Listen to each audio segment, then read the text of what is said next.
एक भी घर ऐसा ना हो जिसके घर में महादेव ना हो। हम गोविंद के पुजारी हैं, कृष्ण के पुजारी हैं, वृंदावन में रहते हैं, ये मेरा फेवरेट देव है, फिर भी हम भगवान महादेव का प्रत्येक दिन महारुद्राभिषेक करते हैं, तो आखिर में तो कोई बात ही होगी। आपको इधर उधर जन्मपत्रियां लेकर के इधर उधर भटकने की जरूरत ही नहीं पड़ेगी। जन्मपत्री के जितने भी कुयोग हैं भगवान शंकर उसको सुयोग में बदल देते हैं। ये महादेव की बड़ी महती कृपा, शिव की ये बहुत बड़ी कृपा है।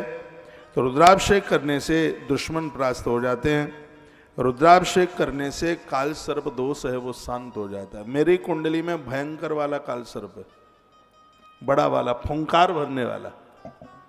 मैं प्रत्येक दिन भगवान शिव का अभिषेक करता हूं, मुझे तो कोई दिक्कत नहीं है काल सर्प दोष।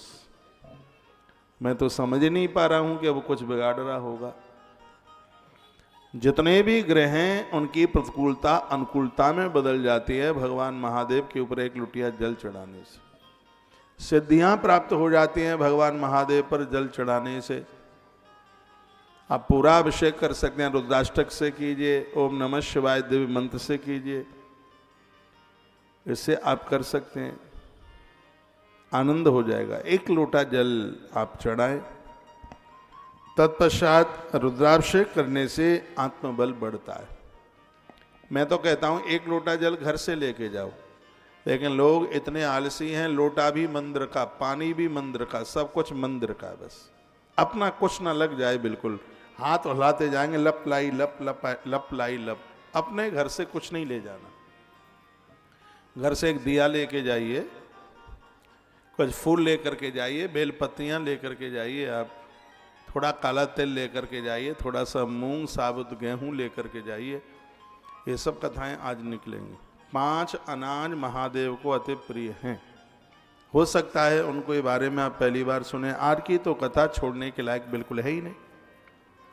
एक लोटा अपने घर का चढ़ाएं जल, जैसे पितर प्रसन्न होंगे, और एक लोटा मंदिर परिसर का चढ़ाएं, जैसे देवलोक प्रसन्न होगा। 2 लोटा,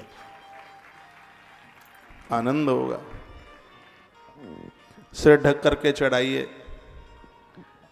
बिल्कुल साफ सुथरे, मुंह में कुछ भी ना हो। पुरुषों को, आपके तो मुंह में कुछ होता ही नहीं है, पुरुषों को बोल रहा हूं। हाँ, बड़ी शुद्धता के साथ में इसी ग्रंथ में लिखा है, रुद्राभिषेक ठीक विधि से कर लिया जावे तो इसका परिणाम 24 घंटे में ही महसूस होने लगता है, ज्यादा टाइम नहीं लगता। इतनी बड़ी महिमा भगवान शंकर की। उनका नाम है आशुतोष। आशु माने शीघ्र, तोष माने प्रसन्न हो जाना। जो देवता बहुत जल्दी प्रसन्न हो जाता है उसका नाम है आशुतोष, इसलिए इनका नाम आशुतोष है। तो आप ये महारुद्राभिषेक की कुछ महिमा सुन रहे हैं। रुद्राभिषेक करने से काल सर्प शांत होता है, रुद्राभिषेक करने से आत्मबल बढ़ता है। रुद्राभिषेक से जितना शिव प्रसन्न होते हैं उतना दूसरी चीज़ों से नहीं होते, क्योंकि जल धारा शिव प्रिय, भगवान महादेव को जल अतिशय प्रिय है। रुद्राभिषेक से विशेष रूप से और भी कुछ चीज़ें मिलती हैं। रुद्राभिषेक करने से धन मिलता है, यश मिलता है, आयुष मिलता है और सुख मिलता है, इसकी वृद्धि होती है। तो आप यह आरंभ कर दें, आप शुरू कर दें, आनंद हो जाएगा, बहुत आनंद हो जाएगा। रुद्राभिषेक हमारे अनेक जन्म के अपराधों को समाप्त कर देता है। रुद्राभिषेक हमारी कीर्ति बढ़ाता है, रुद्राभिषेक बीमारियों को समाप्त करता है। रुद्राभिषेक, एक शब्द लिख लीजिए, हमें कालजयी बना देता है। महादेव की अनुमति लिए बिना मौत हमारे पास तक नहीं आ सकती। ये रुद्राभिषेक की महिमा है। और काल इसको जिसको छू नहीं पाता उसका नाम है कालजयी। रामायण के बहुत नाम है, रामचरितमानस है, रामायण का एक नाम है रामचरितमानस, एक नाम है रामायण।